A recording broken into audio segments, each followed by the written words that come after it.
സൂര്യയിൽ മഹാസമ്മാന മാസം. ദിവസവും 50 പേർക്കായി 2.5 ലക്ഷം രൂപയുടെ പൊന്നുമായി ഈ വാരം സ്വർണവാരം. തിങ്കൾ മുതൽ ശനി വരെ രാത്രി 7 തൊട്ട് 8:30 വരെ സൂര്യ പരമ്പരകൾ കാണൂ. ചോദ്യങ്ങൾക്ക് ശരിയുത്തരം നൽകൂ. 50 ലക്ഷം രൂപയുടെ സമ്മാനങ്ങൾ കരസ്ഥമാക്കൂ. മത്സരത്തിൽ പങ്കെടുക്കാൻ കഴിയാതെ പോയവർക്ക് ഇന്നു മുതൽ പങ്കെടുക്കാം. പുത്തൻ പ്രസരിപ്പോടെ സൂര്യ TV. വാ ചേച്ചി.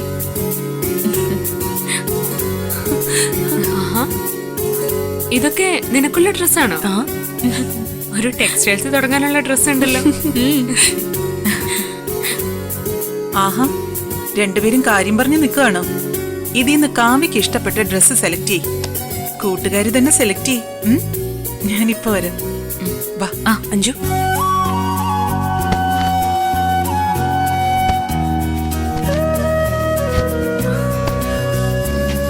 അയ്യോ, ഇതെന്താ ഡ്രസ്സിന്റെ ഷോറൂമോ? ഈ പാൻഡമിക് സിറ്റുവേഷനിൽ ഷോറൂമിലേക്ക് ചെന്ന് വൈറസിനെ വില കൊടുത്ത് വാങ്ങേണ്ട എന്ന് വിചാരിച്ച് ഷോറൂമിലേക്ക് വിളിച്ചു പറഞ്ഞ് ഇങ്ങോട്ട് വരുത്തിച്ചതാ. ഇതിൽ നിന്ന് നമുക്ക് ആവശ്യമുള്ളത് സെലക്ട് ചെയ്യാം. തൃപ്തിയായില്ലെങ്കിൽ അവര് വീണ്ടും എത്തിക്കും. ചേച്ചി,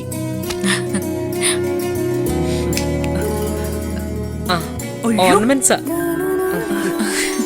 തുണിക്കടയും സ്വർണ്ണക്കടയും മൊത്തം വീട്ടിലെത്തിച്ചോ? എല്ലാം എന്റെ മോളുടെ ഭാഗ്യമാ. ഞങ്ങളുടെ മോൾക്ക് വേണ്ട ജുവൽസ് ഒക്കെ ഞങ്ങൾ എടുത്തു കഴിഞ്ഞു, അല്ലേ രേണു? അതെ അതെ, മോളുടെ ഇഷ്ടം നോക്കിയാ ഞങ്ങള് സെലക്ട് ചെയ്തത്. എല്ലാം ലേറ്റസ്റ്റ് മോഡലാ. നിങ്ങളുടെ മകൾക്കുള്ളത് നിങ്ങൾ സെലക്ട് ചെയ്തോളൂ. അതൊക്കെ നിങ്ങളുടെ ഇഷ്ടം. പക്ഷേ ഞങ്ങളുടെ മരുമകൾക്ക് വേണ്ട ഡ്രസ്സും ആഭരണങ്ങളും ഞങ്ങൾ തന്നെ സെലക്ട് ചെയ്യും.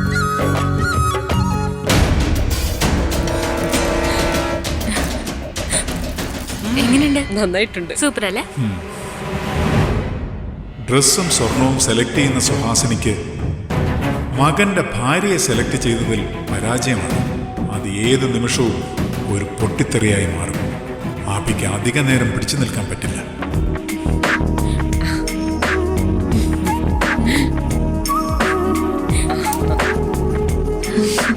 ആ അബി, നീ എന്താ മാറി നിൽക്കുന്നത്?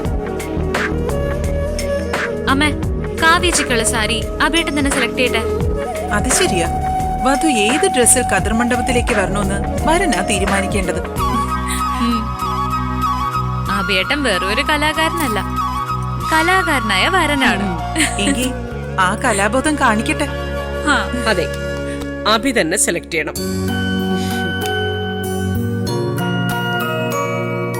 വാ ഏട്ടാ, വാ. അബിയേട്ടൻ കലാബോധമുള്ള ആളാണെന്ന് കാവ്യച്ചയെ ബോധ്യപ്പെടുത്താനുള്ള ചാൻസ് ആണിത്. അത് വേണോ ഋതു? വേണം വേണം. അതെന്താ കാവ്യക്കൊരു സംശയം? അല്ല, ഈ കലാകാരനെ എനിക്കറിയാം, അതുകൊണ്ടാ. അബേട്ടാ, കളിയാക്കുന്ന കേട്ടില്ലേ? വിട്ടുകൊടുക്കരുത്. നമ്മുടെ ഫാമിലിയിലെ ഏക കലാകാരനാണ് അബിയേട്ടൻ. അത് തെളിയിച്ചു കൊടുത്തേ. അബി, ഒന്ന് സെലക്ട് ചെയ്യ്. ഇത് നമ്മുടെ അഭിമാനത്തിന്റെ പ്രശ്ന. സെലക്ട് ചെയ്യ അബിയേട്ടാ. ഓ, എന്തിനാ അഞ്ജലിയെ നോക്കുന്നത്? ഹെൽപ്പിനാണോ? സ്വന്തമായിട്ട് സെലക്ട് ചെയ്യും. എടുത്തു കൊടുക്ക അബിയേട്ടാ.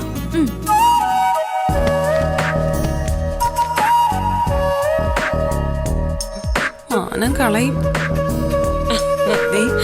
കാവ്യ നിന്നെ കളിയാക്ക്. അവക്ക് മാച്ച് ചെയ്യുന്ന ഒന്ന് സെലക്ട് ചെയ്യും.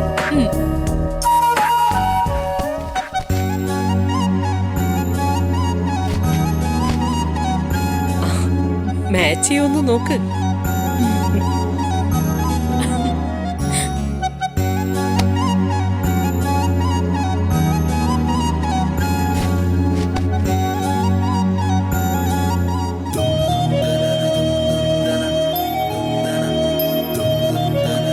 എങ്ങോട്ടാ? ദാ ഇവിടെ. എന്നെ മാറുന്നോ? അബി, നിനക്കിത് എന്ത് പറ്റി? അത് കല്യാണ പേടിയാ. താ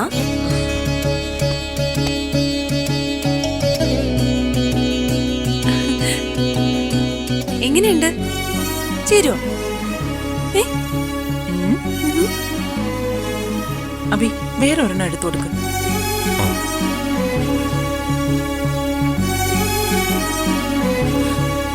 ഇതാണോ?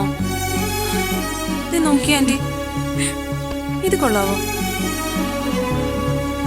ഇത് ചേരോ അബി? ഇതില് വലുപ്പൊന്നും അത്ര പോരാ അല്ലേ ആന്റി? നോക്കി കാവ്യ,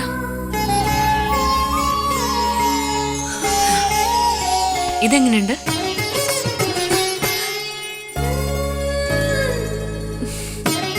ചോദിക്കാനുണ്ടോ? ഇതാണ് കറക്റ്റ് സെലക്ഷൻ. എന്റെ ഇഷ്ടങ്ങള് അഞ്ജലിക്ക് അറിയുന്നത് പോലെ ആർക്കും അറിയില്ലെന്ന് ഇവള് വീണ്ടും തെളിയിച്ചു.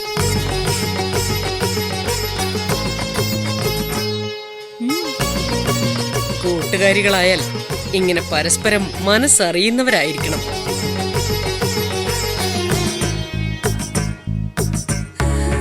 ഒരാൾ മറ്റൊരാൾക്ക് വേണ്ടി എന്തും തിരഞ്ഞെടുക്കാനും എന്തും ത്യജിക്കാനുമുള്ള മനസ്സുള്ളവരാണ് നല്ല ഫ്രണ്ട്സ്. നിങ്ങളുടെ ഫ്രണ്ട്ഷിപ്പിൽ എനിക്ക് അസൂയ തോന്നുന്നു. ആരും അസൂയപ്പെട്ടു പോകുന്നത് തന്നെയാ ഞങ്ങളുടെ സൗഹൃദം. എന്തൊക്കെ നഷ്ടപ്പെട്ടാലും ഇവൾക്ക് ഞാനും എനിക്കിവളും മരണം വരെ ഒപ്പം ഉണ്ടാവും. നമ്മൾ എന്നും ഒപ്പം ഉണ്ടാവും അല്ലേടി? ആർക്കും വേർപെടുത്താനാവില്ല.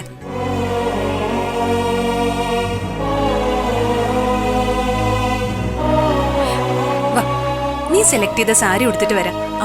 കാവ്യ, ദേ ഈ ആഭരണങ്ങൾ കൂടി എടുത്തോ. അതൊക്കെ പിന്നെ ആവാ ആന്റി, അത് ഈ സാരി ഒന്ന് ഉടുക്കട്ടെ. വാ.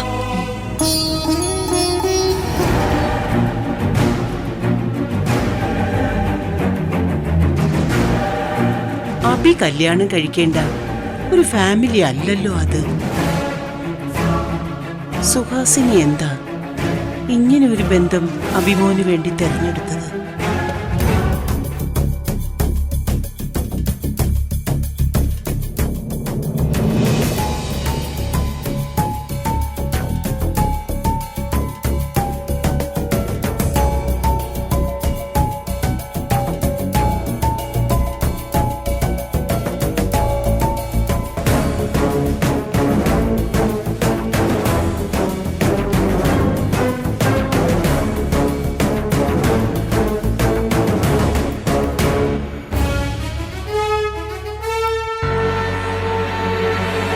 അബി, നിന്റെ ഓരോ കണക്കുകൂട്ടലും തെറ്റിക്കൊണ്ടിരിക്കുകയാണല്ലോ.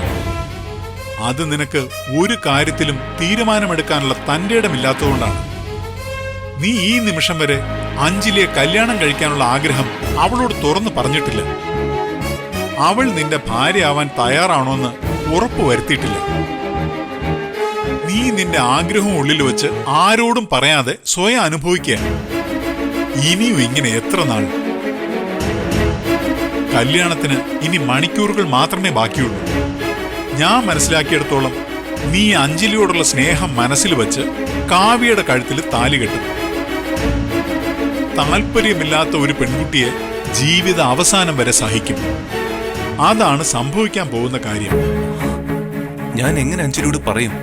ഇപ്പൊ തന്നെ അമ്മ കാവ്യയുടെ അഞ്ജലിയുടെ ഫ്രണ്ട്ഷിപ്പിനെ പറ്റി പുകഴ്ത്തി പറയുന്നത് അച്ഛനും കേട്ടതല്ലേ? അമ്മ പോലെ ഇഷ്ടപ്പെടുന്ന അവരുടെ സൗഹൃദത്തെ ഞാൻ എങ്ങനെ തകർക്കും? നീ തകർക്കണ്ട, വളർത്തിക്കോ. പക്ഷേ അഞ്ജലിയോടുള്ള സ്നേഹം മനസ്സിൽ നിന്ന് മാച്ചു കളഞ്ഞേക്ക്. നിന്നെ കൊണ്ട് അതിനെ പറ്റൂ. എന്ത് ചെയ്യണമെന്ന് എനിക്കൊരു വ്യക്തതയില്ല അച്ഛാ.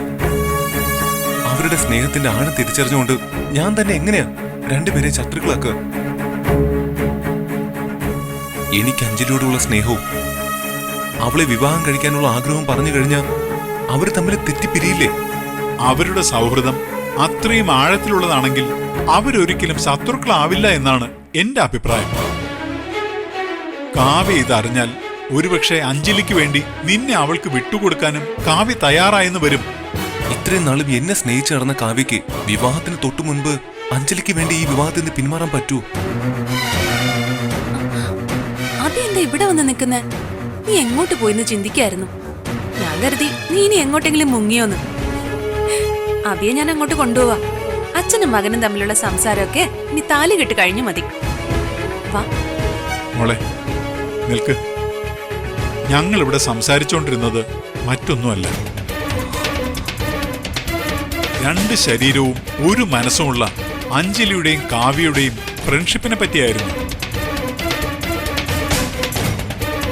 നിങ്ങളുടെ സൗഹൃദം എല്ലാവർക്കും ഒരു മാതൃകയാവട്ടെ.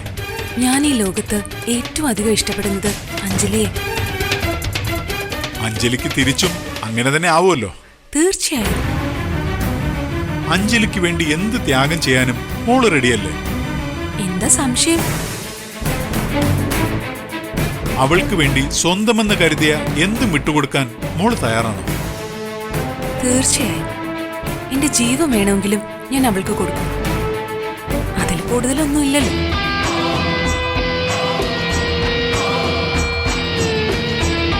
എന്താ അങ്കിൾ അങ്ങനെ ചോദിച്ചേ? അത് പിന്നെ കാവ്യയ്ക്ക് വേണ്ടി എന്ത് ത്യാഗം ചെയ്യാനും അഞ്ജലി തയ്യാറാണെന്ന് സുഹാസിനി പറയുന്നത് കേട്ടതുകൊണ്ട് ചോദിച്ചതാ. അഞ്ജലിക്ക് വേണ്ടി എന്തും ത്യജിക്കാൻ കാവ്യയും തയ്യാറാണോന്ന് അറിയാൻ വേണ്ടി ചോദിച്ചതാ. ഇപ്പൊ സംശയം തീർന്നില്ലേ? തീർന്നു. വാബി,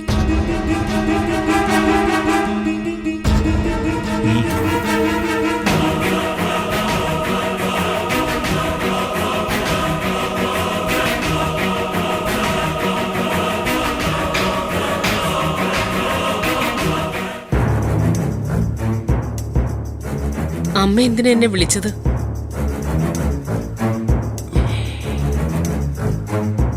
എന്താ ഒരു സുഖമില്ലാത്ത ഭാവം? എന്തെങ്കിലും ഇഷ്ടപ്പെടാതെ വന്നിട്ടുണ്ടോ? എന്തോ ഇഷ്ടപ്പെടാതെയുണ്ട്. ഈ മുഖം കണ്ടാൽ എനിക്കറിയില്ലേ. എന്താന്ന് പറയേ. ഇനി പറഞ്ഞിട്ട് കാര്യമില്ല. കുറച്ചു മുമ്പായിരുന്നെങ്കിൽ എന്തെങ്കിലും പരിഹാരം കാണാമായിരുന്നു. രുക്വമ്മ പറഞ്ഞാൽ ഇപ്പോഴും ഞാൻ പരിഹാരം കാണും. പറ്റില്ല. ഞാനിനി അത് പറയാനും പാടില്ല. എന്തായാലും രുക്വമ്മ പറ. പരിഹാരം കാണാൻ പറ്റുമെന്ന് ഞാനൊന്ന് നോക്കട്ടെ. അബിക്ക് ചേർന്നൊരു വിവാഹബന്ധമല്ല നീ തെരഞ്ഞെടുത്തതെന്നൊരു തോന്നൽ എനിക്കുണ്ട്. അത്ര നിലവാരമുള്ളൊരു കുടുംബമല്ല ആ കുട്ടിയുടേത്. ഇത് എൻ്റെ ഒരു അഭിപ്രായമാണ്. അതിന് പരിഹാരം കാണാൻ പറ്റുമോ? ഞാൻ അബിക്ക് വേണ്ടി ആ കുട്ടിയെ തീരുമാനിക്കുമ്പോ ഞാൻ അവളുടെ കുടുംബത്തെ അല്ല നോക്കിയത്, ആ പെൺകുട്ടിയെ. അവള് നല്ല കുട്ടിയാ. നമ്മുടെ അഭിയെ മാനേജ് ചെയ്യാൻ അവളെ പോലൊരു പെൺകുട്ടി തന്നെ വേണം. എനിക്ക് നിന്റെ ഇളയ മോനോട് തനിച്ചൊന്ന് സംസാരിക്കണം.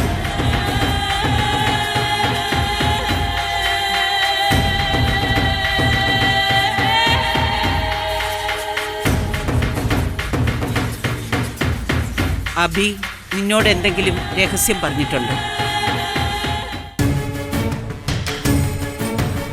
ചോദ്യം എന്റേതാ. ഉത്തരം തേടി മറ്റാരെയും ആശ്രയിക്കണ്ട. മനസ്സിലുള്ളത് മുഖത്ത് തെളിയും. മുഖത്തുള്ളത് എനിക്ക് വായിച്ചെടുക്കാനും കഴിയും. മറച്ചു വെക്കുന്ന ഏത് കാര്യവും മനസ്സിനും മാനാഭിമാനത്തിനും ഗുണം ചെയ്യില്ല എന്ന് ഓർത്തും. രുക്കുമ, എന്റെ 2 ആൺമക്കളും എന്ത് കാര്യമുണ്ടെങ്കിലും എന്നോട് തുറന്നു പറയും. ഞാൻ അങ്ങനെ അവരെ വളർത്തിയത്. രുക്കുമയ്ക്ക് എല്ലാം വഴിയേ മനസ്സിലാവും. സ്വന്തം മക്കളുടെ വളർച്ചയിൽ മാതാപിതാക്കൾ അഭിമാനിക്കുന്നത് തെറ്റല്ല. പക്ഷേ ഇവിടെ മാതാവും പിതാവും വെവ്വേറെ സന്തോഷിക്കുന്നതിലാ പിഴവ്. സുഹാസിനി, നിന്റെ 2 ആൺമക്കളുടെ മനസ്സിൽ നീ കാണാത്ത, നിന്നെ അറിയിക്കാത്ത ചില കാര്യങ്ങളുണ്ട്. അതിലൊരു സൂചനയാ ഞാൻ നിനക്ക് തന്നത്.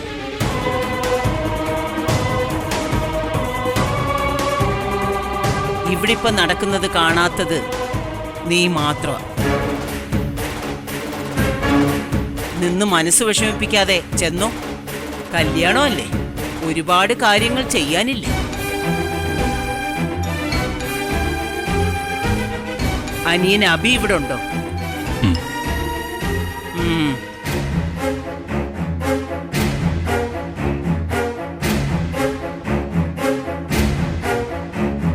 കല്യാണ പെണ്ണിനെ കുറിച്ചും ചില വേവലാതികളുണ്ട്. അവള് നിന്നെ സ്വാധീനിച്ചിരിക്കുകയല്ലേ. അതുകൊണ്ട് പൂർണ്ണമായും നിനക്ക് അവളെ മനസ്സിലാക്കാൻ പറ്റിയിട്ടുണ്ടോ? മനസ്സ് അതൊരു മാന്ത്രിക കുതിരയാ, കടിഞ്ഞാണില്ലാത്ത കണ്ണ് കെട്ടിയ കുതിര. അവളെപ്പറ്റി ആലോചിച്ച് രുക്കുമ്മയ്ക്ക് ഒരാശങ്കയും വേണ്ട. അതിന് ഞാൻ ഗ്യാരണ്ടി. അമ്മ എന്നെ ഒരു കാര്യം ഏൽപ്പിച്ചാൽ ഞാനത് ഭംഗിയായി ചെയ്യില്ലേ? അബിക്ക് വേണ്ടിയുള്ള എന്റെ സെലക്ഷൻ കറക്റ്റാണെന്ന് രുക്കുമ്മയ്ക്ക് ബോധ്യപ്പെടും. ഷുവർ. ഒരു മിനിറ്റ്.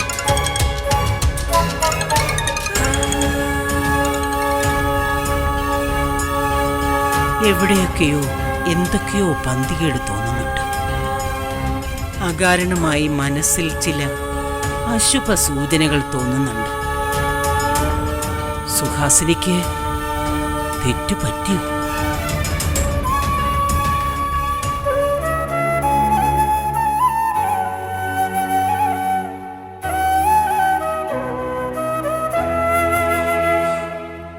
അച്ഛൻ പറഞ്ഞ പോലെ അഞ്ജലിക്ക് വേണ്ടി എന്നെ വിട്ടുകൊടുക്കാൻ വരെ കാവ്യ തയ്യാറാവുമെങ്കിൽ ഞാൻ ഈ കാര്യം പറഞ്ഞാൽ അവർക്കിടയിലെ ഫ്രണ്ട്ഷിപ്പ് ഒരിക്കലും തകരില്ല.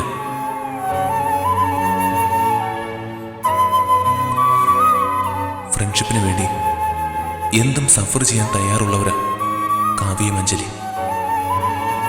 അവരുടെ മുന്നിൽ ഞാൻ എൻ്റെ ഇഷ്ടം പറഞ്ഞാൽ ഒന്നും സംഭവിക്കാൻ പോകുന്നില്ല. അതിനാദ്യം അച്ഛൻ പറഞ്ഞ പോലെ അഞ്ജലിയോട് ഈ കാര്യം പറയണം. ഇനി ഒട്ടും വൈകാതെ അഞ്ജലിയോട് ഇത് പറഞ്ഞില്ലെങ്കിൽ ഞാൻ കാവ്യയുടെ കഴുത്തിൽ താലി കെട്ടേണ്ടി വരും. മനസ്സിൽ അഞ്ജലിയും വെച്ചുകൊണ്ട് കാവ്യയെ ഭാര്യയെ സ്വീകരിക്കുന്നത് ആത്മവഞ്ചനയാണ്. അതുകൊണ്ട് അത് നടക്കാൻ പാടില്ല. ഇപ്പൊ തന്നെ അഞ്ജലിയെ കാണണം.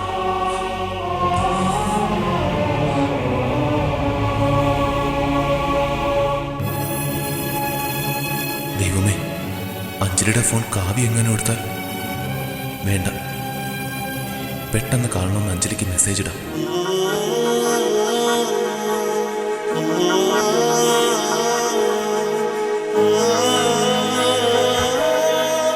അല്ലെങ്കിൽ വേണ്ട, മെസ്സേജ് എങ്ങനെ കാവ്യ കണ്ടാലോ?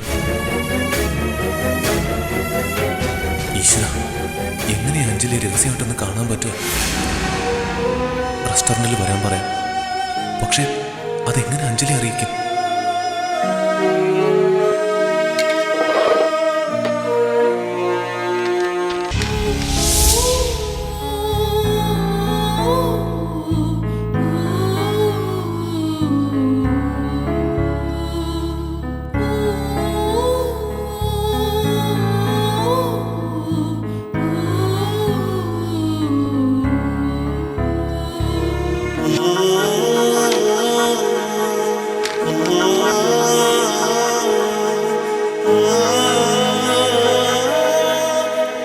എങ്ങനെയെങ്കിലും ഇതിനെ അഞ്ജലിയുടെ കയ്യിലെത്തിക്കണം.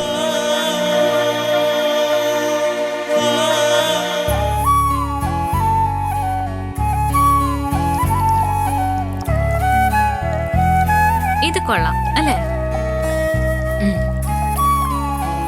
ചേച്ചിക്ക് ഇഷ്ടായില്ലാന്ന് ആ മുഖലക്ഷണം കണ്ടപ്പോ മനസ്സിലായി. വേറെ നോക്കാം.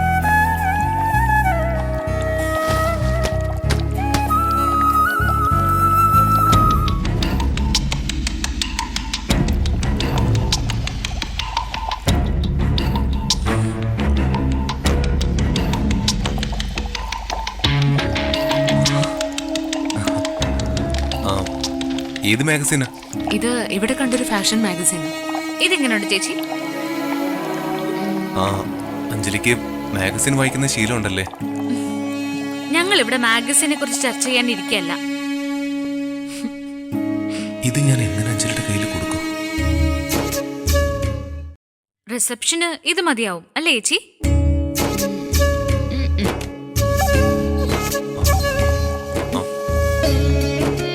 ഇങ്ങ് തന്നെ, ഇതിലെന്താ എത്ര സീരിയസ് ആയിട്ട് വായിക്കാറുള്ളതെന്ന് ഞാനൊന്ന് നോക്കട്ടെ. അബിയേട്ടൻ എന്താ ഇവിടെ ഇപ്പൊ കാര്യം? പൂച്ചയ്ക്ക് എന്താ പൊന്നൊരുക്കുന്നടുത്തെന്നല്ലേ നീ ചോദിച്ചേ? ആ അതെ, അത് തന്നെയാ ചോദിച്ചത്. പൂച്ച പാല് കുടിക്കുന്ന പോലെ നീ കേട്ടിട്ടുണ്ടോ? അതുകൂടി കേട്ടിട്ട് വേണം ഇങ്ങനെയുള്ള ചോദ്യങ്ങളൊക്കെ ചോദിക്കാൻ.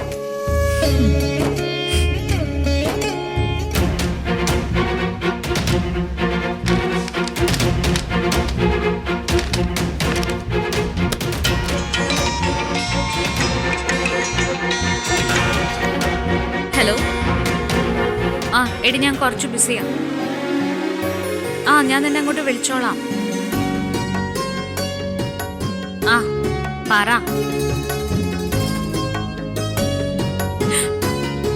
ആ എടി കല്യാണത്തിന് തിരക്കാ. ആ ശരി ശരി വിളിക്കാം. Okay bye bye. അഭിയേട്ടൻ എന്തിനാ ഇവിടെ കിടന്നിങ്ങനെ കറങ്ങുന്നേ? പൂച്ചയെ പോലെ തന്നെ. ആ ചേച്ചി എന്റെ കൺഫ്യൂഷൻ ഒന്ന് സോൾവ് ചെയ്യാൻ ഒന്ന് ഹെൽപ്പ് ചെയ്യൂ. ഞാൻ ഋതുവിന്റെ അത്ര എക്സ്പേർട്ട് അല്ല. ഓ ചുമ്മാ നോണ പറയല്ലേ.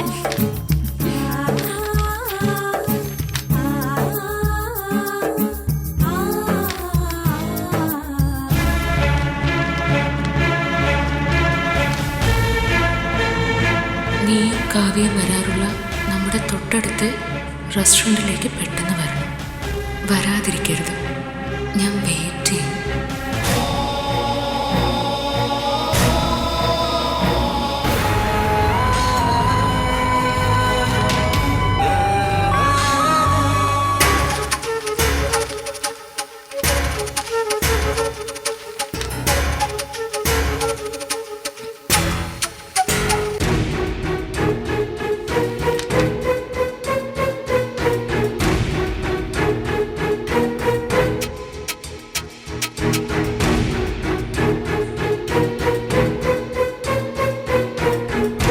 എന്താ ചേച്ചി?